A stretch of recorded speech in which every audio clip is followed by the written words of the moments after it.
Nobres irmãos em Cristo, paz do Senhor.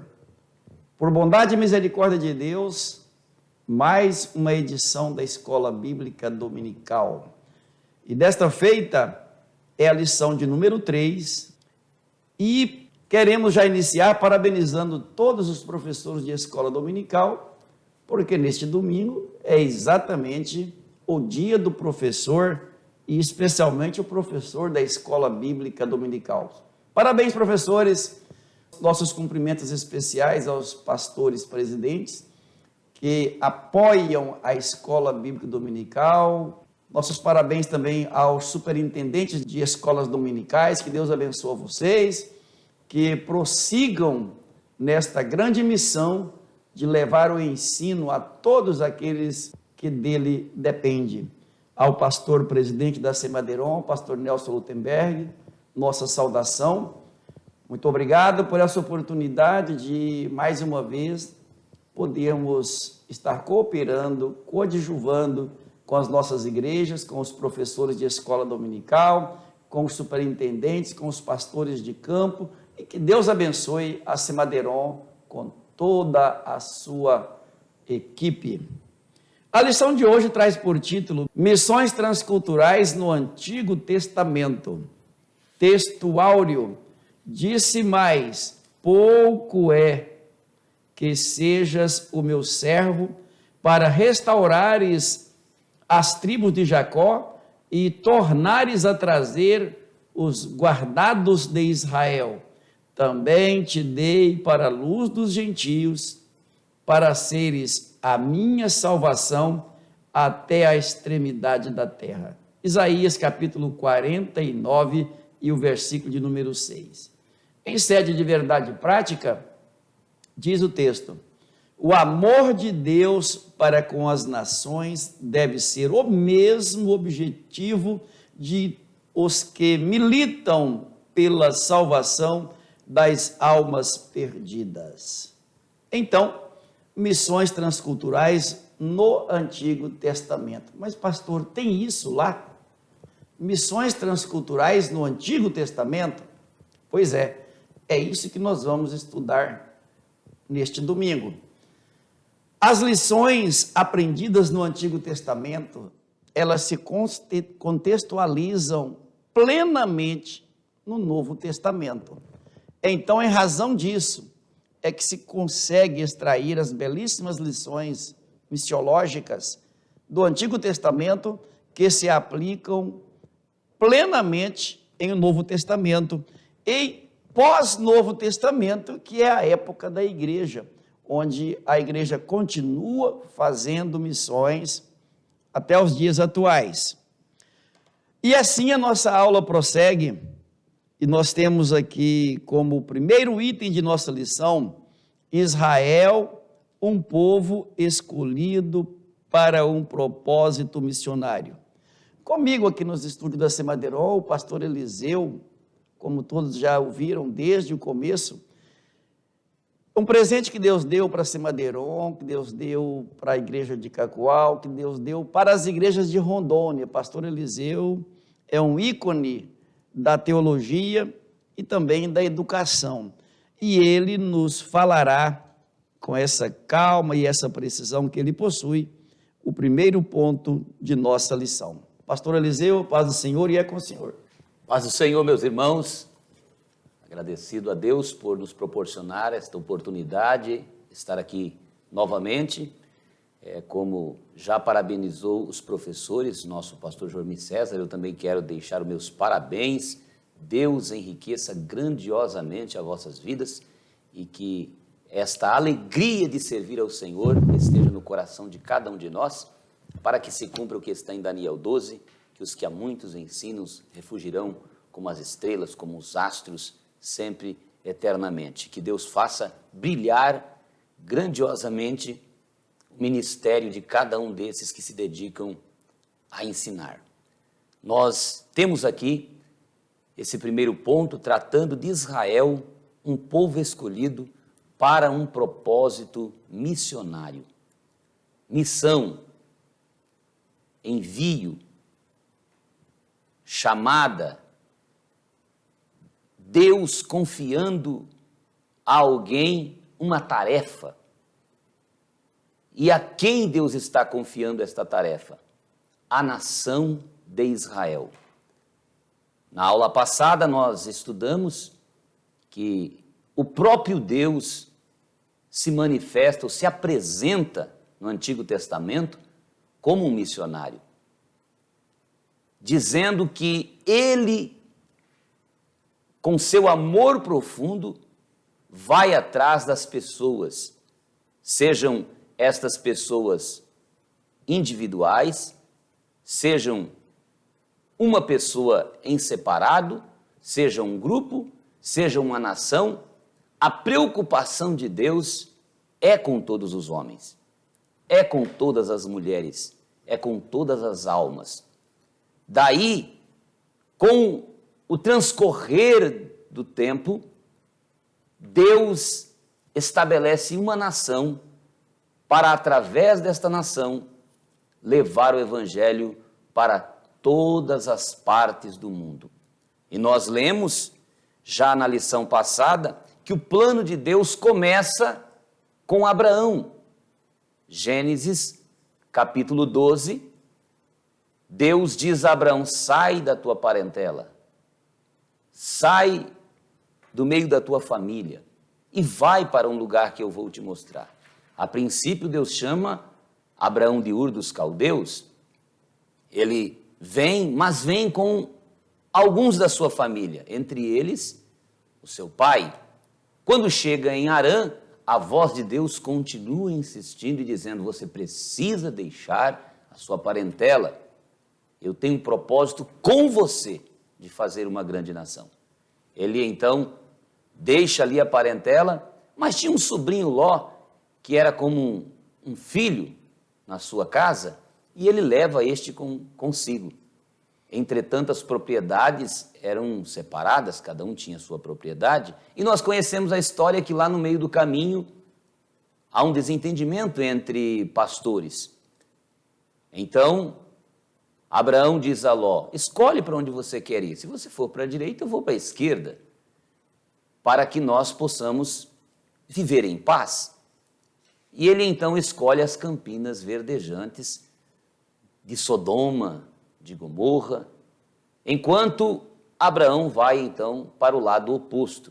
Quando se separam, a Bíblia Sagrada diz que, havendo Abraão separado-se de Ló, veio a voz do Senhor a Abraão e disse: levanta os teus olhos e vê toda esta terra. Onde pisar a planta do teu pé será vosso. Eu te abençoarei. E a promessa volta agora de uma forma forte, contundente e despertadora para Abraão, que, ao ouvir, fortalece a esperança e segue então a sua caminhada, ouvindo a voz de Deus, no propósito de que, através dele, mesmo sendo ele um homem já de 75 anos, já passando dos 75 anos, tendo uma esposa estéril, mas acredita que, através dele, Deus haveria de abençoar todas as famílias da terra e todas as nações. Ali fala de nações.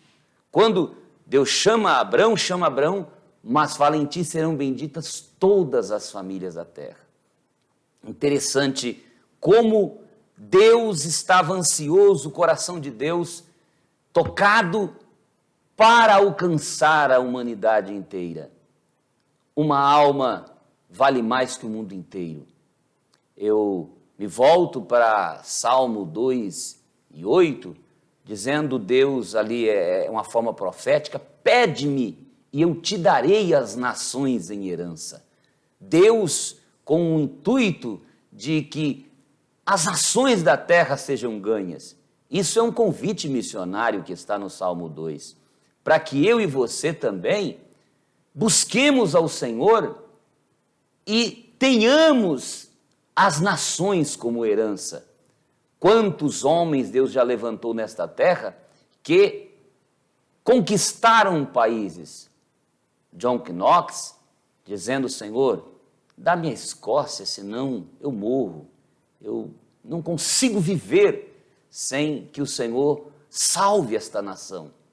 Nós vamos encontrar, assim, inúmeros outros homens de Deus que desde a vinda de Jesus, desde Paulo, ansiaram por ganhar tribos indígenas, nações, povos, comunidades, passando noites a fios, orando, além de ser noites a fios, noites de frios também, e enfrentando dilemas enormes para ver nações, povos salvos. Deus sempre quis salvar as nações. Então é um plano de Deus, e este plano começa com Abraão, que foi chamado agora pai, estudamos na aula passada, de uma grande nação. De Abrão, ele se torna Abraão, que é o pai de uma grande nação, de muitas nações. Só que a nação que nasceu de Abrão, que veio do filho de Abrão, Isaque, que veio de Isaque, Jacó, e um dia Deus muda o nome de Jacó e diz, olha, o seu nome não será mais chamado Jacó. Quando ele luta com o anjo, o seu nome será chamado Israel. E desse Israel, então, surgem as 12 tribos, e essas 12 tribos se tornam uma nação. Depois essa nação se divide em 2 nações, mas o intuito de Deus era manter uma nação só. E ela sempre carrega o nome de nação de Israel. E hoje, embora nós tenhamos os judeus, mas o nome do país dos judeus é Israel. E por que todo esse transtorno, então, até dividir a nação? Por causa das falhas de Israel. Deus sempre trabalhou com o homem, mas sempre enfrentou as dúvidas dos homens, a luta do homem em não cumprir os propósitos de Deus, a desobediência, por vezes de pessoas individual e por vezes da nação inteira, como é o caso de Israel. Israel estava ali agora estabelecida, de repente pede um rei, Deus lhes dá um rei, desse rei, não havendo uma atitude correta por parte de Saul, que abriu mão do benefício que Deus deu, Deus levanta Davi, um homem segundo o seu coração, e a partir de Davi, então, a nação tomou um rumo abençoado e tinha tudo para ser uma nação conquistadora de outros povos para Deus. Davi era um adorador, um homem que saiu lá do meio das ovelhas, que foi provado aí por um espaço de aproximadamente 20 anos até chegar ao trono. Mas quando chega no trono, chega preparado para instrumentalizar uma nação, dando a ela suporte para ela continuar pisando firme. Davi mostra que a lei de Deus era boa. Ele traz a arca para Jerusalém. Este homem organiza o louvor, deseja construir o templo e deixa a planta do templo, deixa ali a engenharia daquele templo para que Salomão construísse o templo, tudo organizado para que o mundo conhecesse Deus. Depois, quando chega Salomão, muitas nações do mundo se voltaram para Israel, porque Israel se tornou já um centro do mundo. Entretanto, já no governo de Salomão, a gente percebe começando os desvios. Deixaram de adorar aquele Deus que Josué, ao conquistar a terra, disse assim, olha, vocês escolhem quem vocês vão servir. Se vocês quiserem servir os deuses que estão da além do rio, se quiserem servir os deuses aqui dos amorreus, agora fiquem sabendo, Deus não aceita outra adoração. E nós aprendemos que só há um Deus, que o restante são falácias, são narrativas humanas. Portanto, eu e minha casa serviremos ao Senhor. Mas no tempo de Salomão as coisas começaram a se despencar, e nós encontramos então já nos dias de Elias que no próprio reino de Israel havia ali adoração a deuses estranhos, especialmente Baal, Azerá, e que profetas desses deuses estranhos eram sustentados pelo dinheiro do palácio de Israel, do povo de Deus.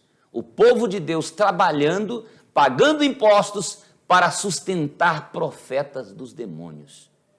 E isto irritava Deus. Deus levanta Elias, nós vamos ver aqui a história de Elias, que além de trazer uma mensagem, prega para uma mulher de Sidom, de uma outra nação, demonstrando o amor de Deus para com as outras nações, mas precisa fazer uma limpeza em Israel. E ele consegue fazer uma determinada limpeza, dar um início de purificação naquela desordem toda que havia.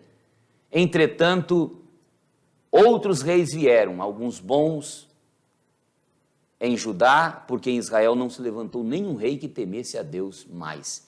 Depois de Salomão, com o filho de Salomão, Roboão, houve uma sequência aí de uns 20 reis, e que nenhum deles quiseram servir a Deus a despeito de conhecerem a palavra do Senhor. Em 722, então, Deus permite que a Síria destrua Israel. Eles recebem, então, um castigo por terem abandonado ao Senhor. Posteriormente, Judá, em 587, também será levada cativa, mais de 100 anos depois, para a Babilônia, porque não aprendeu com o erro de Israel e comete os mesmos erros. Então, é uma nação que poderia estar pregando o evangelho para o mundo inteiro, na verdade, já conhecia Israel, só que Israel não estava sabendo contribuir, porque ficaram focados nas coisas materiais. A lição vai tratando para nós aqui que eles ficaram cuidando de suas vidas, ficaram preocupados em construir casas, em organizar os espaços, não entenderam como Abraão, pastor João César, que quando Deus disse assim, sai da tua terra, ele saiu. E lá em Hebreus capítulo 11, versículo 9 e 10 diz, Abraão peregrinou, não porque quisesse uma casa terrenal, mas porque ele buscava uma casa cujo artífice e construtor é Deus. Israel não entendeu esse negócio. Eles receberam terras físicas de Deus, receberam a lei de uma forma muito bem clara desde o Sinai, regras. As leis de Israel são tão preciosas que até hoje, pastor João César, formado nessa área do direito, e sabe como o livro do Êxodo, os livros da lei, ali os 5 livros, são observados pelos legisladores que as leis brasileiras foram criadas, muitas delas baseadas numa lei tão antiga como as leis dadas por Deus a Moisés. Porque se basearam lá, porque as leis de Deus são perfeitas. Então, eles tinham lei, tinham tudo para andar da maneira correta e ensinar as demais nações. E eles, agindo assim, pessoas de outras nações seriam abençoadas, como a rainha de Sabá foi abençoada nos dias de Salomão. Outras pessoas também foram abençoadas por Israel levar a eles o conhecimento de Deus. Israel era um modelo. A rainha de Sabá veio de longe para saber o que estava acontecendo com aquela nação. Mas não era somente a rainha de Sabá. Outros reis se interessavam. A sequência vai nos mostrar o quanto Israel se tornava importante e observado por outras nações. Só que não perceberam que esse observar tinha uma finalidade. Deus queria que eles revelassem o Deus que eles serviam para outras nações, porque Deus já lhes dissera: vocês serão a minha propriedade peculiar dentre todos os povos, embora toda a terra seja minha. Então, Israel poderia contribuir, pastor João César, mas nós percebemos que eles falharam no aspecto de entender o projeto de Deus e ficaram mais focados neles. Só que as promessas que são promessas de Deus acabaram se cumprindo. Nós vamos perceber que Israel deixou a lei. Hoje nós temos a Bíblia Sagrada, que foi escrita lá em Israel, ou pelos judeus. Nós vamos perceber que Jesus nasceu ali em Belém da Judéia, em Israel, e se Jesus não nascesse, morresse naquela cruz, ali em Jerusalém, ressuscitasse ao terceiro dia, nós continuaríamos irremediavelmente perdidos. Então nós vamos perceber que aquilo que Deus prometeu continuou, de tal maneira que o evangelho que estamos pregando hoje é o mesmo evangelho. O arrependimento que Deus queria que as nações produzissem para viver uma vida nova nos tempos de Abraão, nos tempos de Salomão, nos tempos de Jeremias, nos tempos de Daniel, é o mesmo evangelho que nós estamos pregando, no sentido de que eles precisam se arrepender. Claro que, quando Jesus nasceu, veio a plenitude dos tempos, e com Jesus mudou a dispensação. E aquilo que era uma lei que servia de aio, agora ela vai ser vista como um cumprimento, e a graça vai ser abrangente e muito mais alcançadora. Entretanto, o fundamento é o mesmo, porque Deus é o mesmo, Ele não muda. Ele é ontem, hoje e eternamente. Deus abençoe. Como visto, toda essa lição, ela nos desperta a que façamos missões. E temos que lembrar, pastor Eliseu, que fazer missões, ela pode ocorrer interna e externamente. As missões podem ser internas e externas, e as missões, elas podem ser culturais e também transculturais. Nesta lição, a ênfase é sobre missões transculturais. Mas mesmo em nosso município, em nosso estado, há a possibilidade de ter missões transculturais.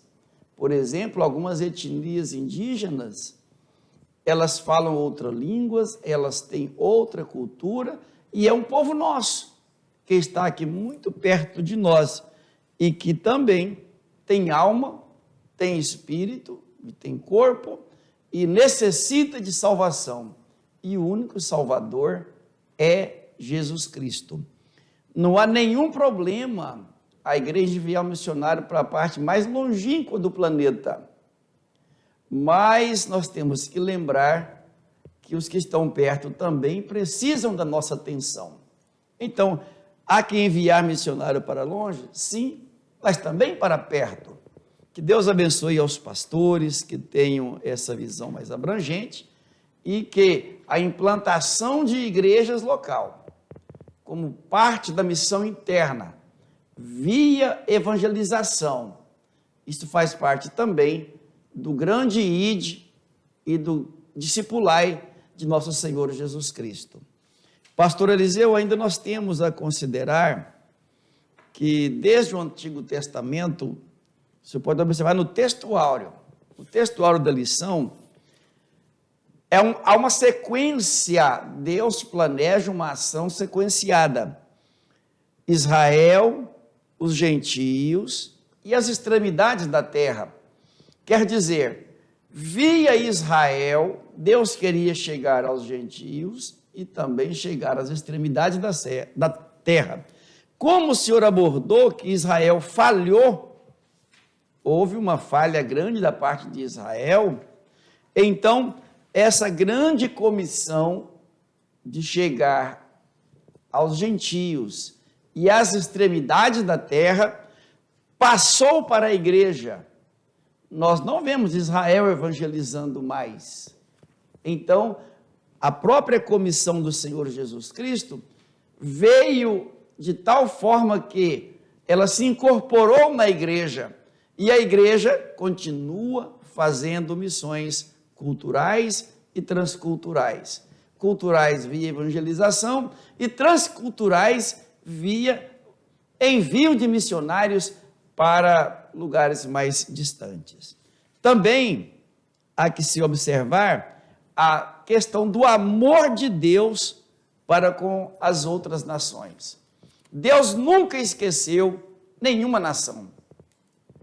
Desde a formação dos primeiros povoados, das primeiras aglomerações de pessoas, formando aldeias, vilas, formando cidades, então está ali a preocupação de Deus para que todos sejam alcançados pelo Evangelho.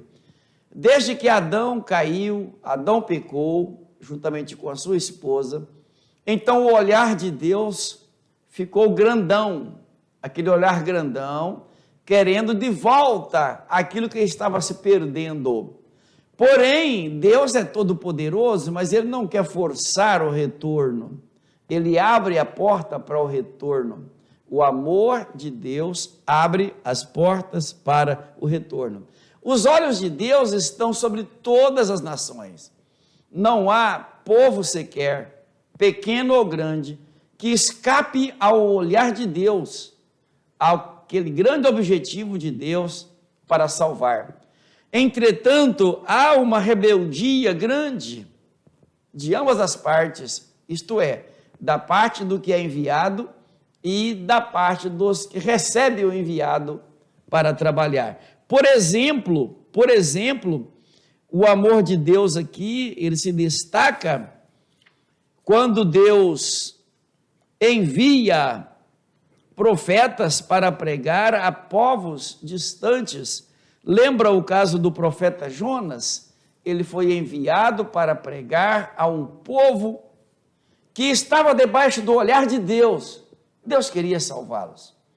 Em que pese Jonas não estar muito interessado na salvação deles, isso pode ocorrer, a falha é humana, mas Deus estava interessado na salvação dos ninivitas e envia Jonas para lá. Inicialmente ele relutou, mas não teve como deixar de ir, e então ele foi, e lá ele pregou que Nínive seria destruída em 40 dias, houve um arrependimento grande, o temor de Deus veio sobre aquele povo, e houve conversão, houve o temor de Deus, e houve conversão. De fato, eles se converteram ao Senhor, e enquanto mantiveram debaixo daquele espírito de conversão, com os seus propósitos voltados para Deus, então Deus prorrogou o castigo por cerca de 100 anos contra Nínive. E o povo de Nínive foi abençoado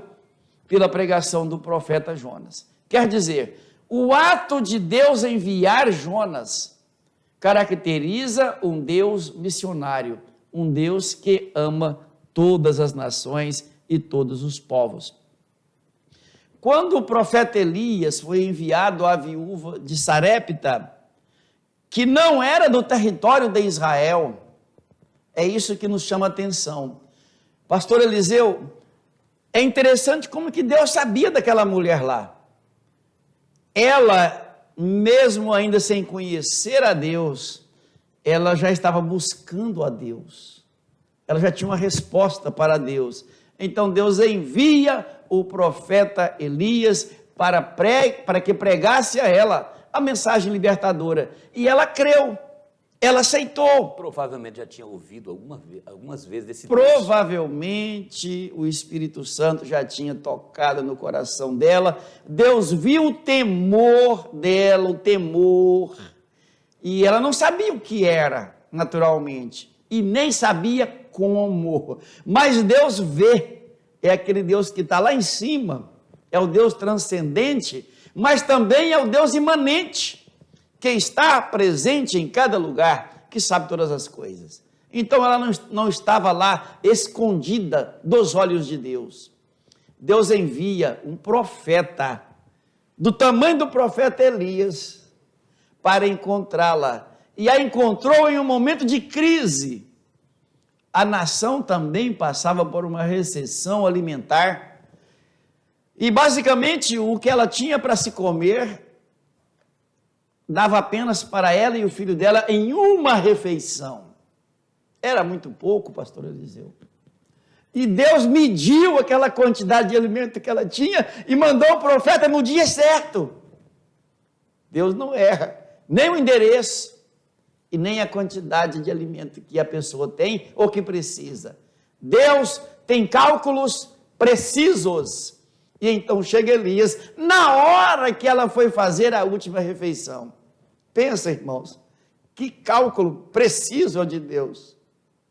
Elias chega, ou melhor, Deus chega, personificado em Elias, pedindo comida. Quantas pessoas deixam de receber Deus porque ele chega simples? E às vezes nossa imaginação por um Deus grandão, que de fato é, um Deus diferente, como de fato também é um Deus grandão, é um Deus todo-poderoso, mas é um Deus simples. Eu meditei nisto quando ministrava a igreja em Espigão do Oeste, no culto de terça-feira, e nós falamos sobre isso, a simplicidade de João Batista, como que Deus se manifestou de forma tão simples através de João Batista. Como que Deus se manifestou através de Jesus Cristo de uma forma tão simples que ninguém ao olhar ou a olho nu diferenciava que era Jesus Cristo, o Filho de Deus. Era simples como todos os outros, mas ali estava Deus, o Deus Salvador, e estava ali para salvar. Assim também esse mesmo Deus fora lá em Sarepta, acudir a uma pobre viúva que fazia a última refeição para ela e o filho comerem e morrerem. Deus envia o profeta, provê alimento para ela e para o filho, enquanto a terra voltou a produzir alimento para eles. E eu glorifico a Deus, porque o amor de Deus é muito grande. Ei, pastor Eliseu, mas eu fico preocupado aqui nesse texto. Por que Jonas se negava a uma missão tão nobre dessa? O senhor já conseguiu a entender isso? Um profeta se negar a uma missão tão nobre, a ponto de causar um transtorno, se for calcular o prejuízo que Jonas deu, financeiro. Ele pega uma embarcação, vai para outro país, e aquela embarcação levava mercadoria. Um navio leva muitas toneladas, segundo alguns estudiosos, tinha cerca de 30 mil toneladas de mantimento naquele navio. Tudo aquilo foi jogado ao mar. O prejuízo que um profeta desobediente causa. Você já pensou, trazendo isso para os nossos dias, o prejuízo que um crente desobediente causa no reino de Deus, que um pregador, que um dirigente, que um pastor desobediente causa? É o que a Bíblia diz de vós sois o sal da terra. E quando olharem para vós, verão que vocês servem de equilíbrio, que é o sal, e também de luz do mundo. E, vendo assim, eles glorificarão o vosso Pai que está nos céus.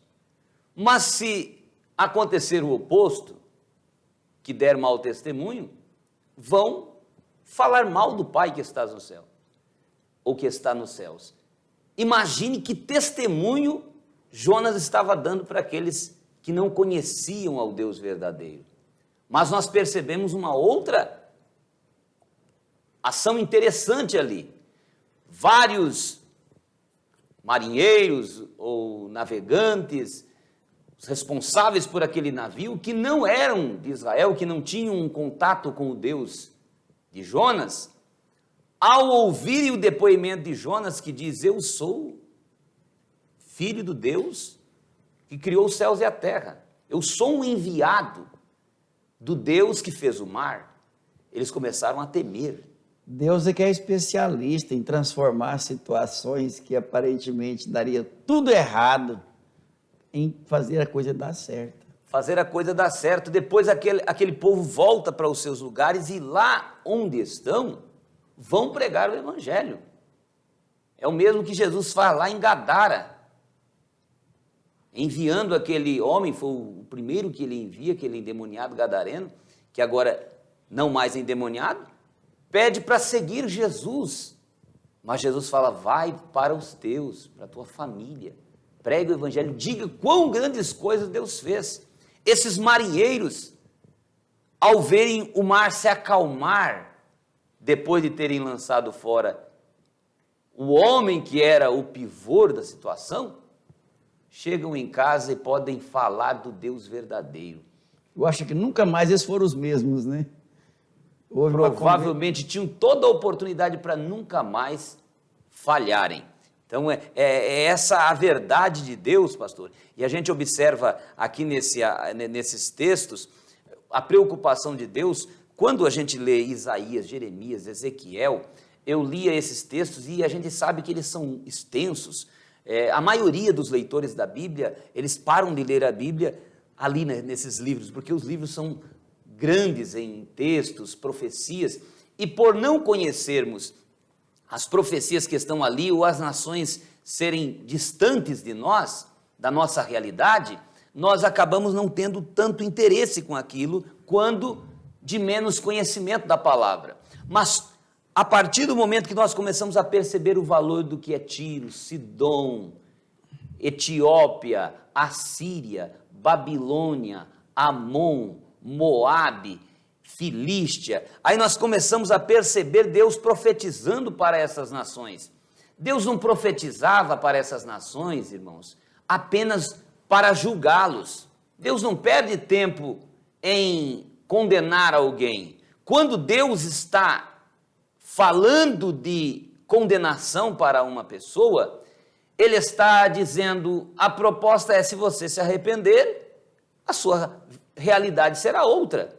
Nós vemos aqui em Nínive, Deus dizendo para Jonas, vá e pregue em Nínive. E a mensagem de Jonas era, 40 dias e Nínive será subvertida.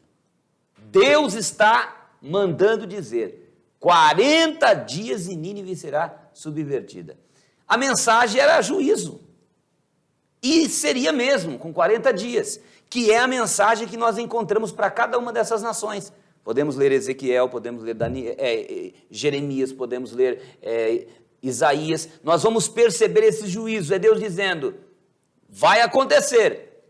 Mas nós vamos perceber que o comentarista trata aqui do condicional da vontade diretiva de Deus e também dessa situação, de uma condição e do incondicional. Quando a promessa ela tem uma condição e quando a promessa ela é incondicional. Então, quando é incondicional, vai acontecer e não tem como escapar. Mas sempre Deus propõe com uma condição. Se arrependerem, vocês terão o perdão. É assim, pastor? Temos aqui alianças entre Deus e a humanidade no Antigo Testamento. Como eram essas alianças? Bem, a aliança é um acordo, a aliança é um tratado, um contrato. E Deus estabeleceu várias alianças com o seu povo, especialmente com a nação de Israel. O problema é que todas elas, a nação de Israel quebrou, não conseguiu manter nenhuma aliança. Quando alguém vai se casar, a primeira coisa que eles levam é um par de alianças. Tipo assim, um anel, uma aliança. Então, a aliança é um compromisso, é um termo de compromisso. Quando o rapaz se compromete a ser marido de uma mulher e ela se compromete a ser esposa desse homem. Então, disse que casaram mediante aliança, mediante compromisso, mediante promessas, algumas coisas que estabeleceram e que irá nortear essa convivência pelo restante da vida. De tempo em tempo se ouve dizer, não, quebraram a aliança. O casal tal se separou. O que fez? Quebrou a aliança, partiu a aliança. Alguém descumpriu alguma regra do contrato da aliança. Deus então estabeleceu com Israel várias alianças. Desde o Éden, Deus estabelece alianças com seu povo para tentar chegar a um final feliz. Mas Adão quebrou as alianças, Noé quebrou as alianças, olha que coisa, Abraão quebrou aliança, Moisés quebrou aliança, e todos foram quebrando, Davi quebrou aliança. Estamos na última aliança. E agora, quem consegue segurar esta aliança? Pois é. As alianças de Deus, elas acontecem de forma condicionada e incondicionada. O pastor Eliseu já esclareceu como isso ocorre. As alianças incondicionadas, Deus promete, Deus faz um acordo, e Ele mesmo vai lá e cumpre o acordo. Ele vai lá e fecha o acordo e faz a coisa dar certa. Na aliança condicionada, parte do acordo será cumprido pelo contratante e parte pelo contratado. E então, sempre o homem quebrou a aliança que fez com Deus. Sempre o homem quebrou a aliança. Mesmo nessas alianças que ele era um dos atores, ele era parte interessante. A aliança proibia pecar, o homem pecou, quebrou a aliança. A aliança envolvia uma série de cumprimentos de obrigações, o homem conseguia quebrar a aliança. Então Deus falou que teria que ter uma aliança por parte dele, incondicionada. E ele enviou Jesus Cristo. Ele enviou Jesus Cristo. Hoje nós vivemos a nova aliança em Cristo Jesus. E através de Cristo nós conseguimos a salvação. Alianças condicionadas, alianças incondicionadas, elas são necessárias, porque o homem é um ser moralmente responsável. Deus nos fez e nos deu obrigações a cumprir. Em que pese falharmos em todas elas, mas nós temos obrigações a cumprir. E pela palavra do Senhor nós somos advertidos a cumprir, a obedecer, a seguir ao Senhor. E quando nós fazemos isso, somos bem-aventurados.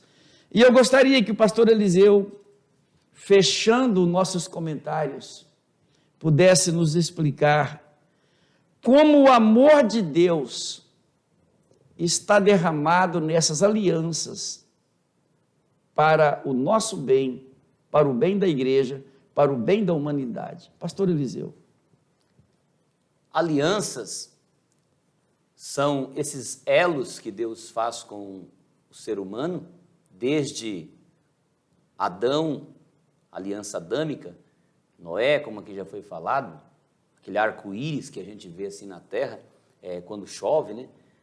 E Deus diz assim, quando virem o meu arco sobre as nuvens, vocês lembrem da aliança que eu fiz entre mim e a terra. Há uma promessa de que nunca mais enviarei um dilúvio para destruir toda a terra. Nunca mais. Então a terra nunca mais será destruída com chuva. Essas promessas e alianças com promessas que Deus vai fazendo no decurso da história são para o bem do homem. Mas como diz o pastor, aqui já de uma forma bastante clara, sempre o ser humano foi quebrando, até que chegou o nosso momento agora da igreja. O amor de Deus é tão grande que ele não para de fazer alianças, porque a finalidade de Deus é recuperar o homem. Veja que lá no Jardim do Éden, ele tira Adão e Eva do jardim para não comerem da árvore da vida, mas promete para eles um Salvador com a finalidade de recuperá-los. Veja que quando Pedro nega Jesus 3 vezes, Jesus, depois de ressuscitado, aparece para Pedro e pergunta para ele também 3 vezes: você me ama? Você me ama? E ele vai responder: eu gosto. Nós somos amigos. Mas pela 3ª vez, quando Jesus pergunta a sério mesmo, então ele não responde mais: eu gosto. Ele diz: não, Senhor, tu sabes que eu te amo. O amor ágape. Deus, Jesus, não expôs Pedro para ninguém ali, porque Jesus poderia dizer: Pedro, por que você foi me negar? Eu não tinha te aconselhado. Mas Jesus não chamou atenção, porque a finalidade dele é recuperar. Ele já sabe que o ser humano é frágil nos compromissos com as alianças, e falou: eu quero fazer outra aliança contigo, Pedro. Você vai pastorear minhas ovelhas, meus cordeirinhos, e depois, quando você ficar mais de idade, você vai ir para um lugar onde você não quer. Hoje você tem liberdade, mas vai chegar um momento que vão te levar obrigado. Estava falando da morte de Pedro. Mas Jesus está dizendo: nesse tempo, Pedro, você estará mais estruturado e você não vai fazer o que você fez. Você vai manter-se firme. E nós conhecemos pela história que Pedro, mesmo sendo crucificado, ele até diz: eu não quero ser crucificado como meu mestre. Crucifique de cabeça para baixo. A capacidade que Pedro estava era muito maior. O amor de Deus está sempre derramado. Então nós vemos essas promessas de Deus. Quando Jesus vai ser assunto ao céu, João 14, ele diz: eu vou, mas eu deixo com vocês promessas. Aquele que crer em mim fará as obras que eu faço. João 14, versículo 12. E ainda fará maiores do que estas. É uma aliança que Deus fez. Se eu fizer a obra, vai acontecer, porque o amor de Deus é tão grande que, mesmo eu sendo tão falho, mesmo eu sendo tão fraco, ele fez um compromisso comigo de que vai me usar. Por isso, quando chegamos diante de um endemoniado, nós sabemos que Jesus vai libertar aquela pessoa, porque há uma aliança entre Deus e nós, de que se nós formos pregar o evangelho nos moldes da sua palavra, cumprindo a sua aliança, expulsarão os demônios, disse Jesus. Marcos 16 diz: porão as mãos sobre os enfermos e eles serão curados. Nós sabemos que os enfermos serão curados, sim. Se beber alguma coisa mortífera, não lhe fará dano algum. Pegarão as serpentes e não lhes fará dano algum. Nós sabemos que isso vai acontecer, porque o amor de Deus é grande em cumprir as suas promessas, para que também outras pessoas, o mundo, o pecador, as pessoas que estão tão afundadas na lama do pecado, sejam alcançadas por este amor. Precisamos continuar crendo na aliança de Deus, diferente de muitos que quebraram a aliança, mantermos esta aliança com Deus.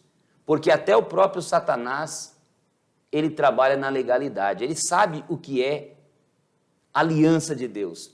E quando nós estamos nos moldes da palavra, ele sabe que não tem mais para onde ele correr. Por que que ele se prostra diante de Jesus, ali em Gadara, e diz: o que vieste fazer aqui, me atormentar antes do tempo, ó Filho de Deus? Porque ele sabia que o Filho de Deus chegou ali, ele tinha que ir embora.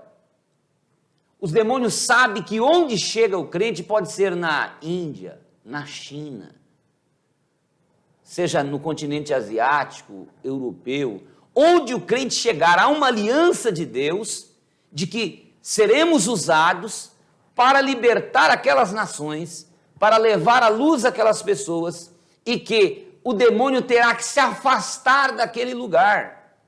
Não existe nenhuma agência na terra que tenha esta autoridade, que tenha esta aliança com Deus. Não adianta ser um grande empresário, não adianta ser um grande profissional, ter, de repente, cargos governamentais. Não é o governo ou os poderes deste mundo, em quaisquer esferas que estejam eles, que vai levar o evangelho às pessoas e conseguir resultado. É com a igreja esta função. Por isso, precisamos então continuar ouvindo a voz do Senhor, ide por todo o mundo, pregai o evangelho a toda criatura. O Deus que trabalhou no Antigo Testamento com missões transculturais, que sempre quis alcançar todas as pessoas do mundo, continua clamando a mim e a você: vá aos confins da terra, onde quer que tenha uma pessoa para ouvir, que eu estarei contigo, vou te usar e o milagre vai acontecer, vidas se converterão e o céu será um lugar abençoado, ficaremos muito felizes quando chegarmos no tribunal e vermos as recompensas por cumprirmos a aliança de Deus e entendermos o amor de Deus que abarca o mundo inteiro.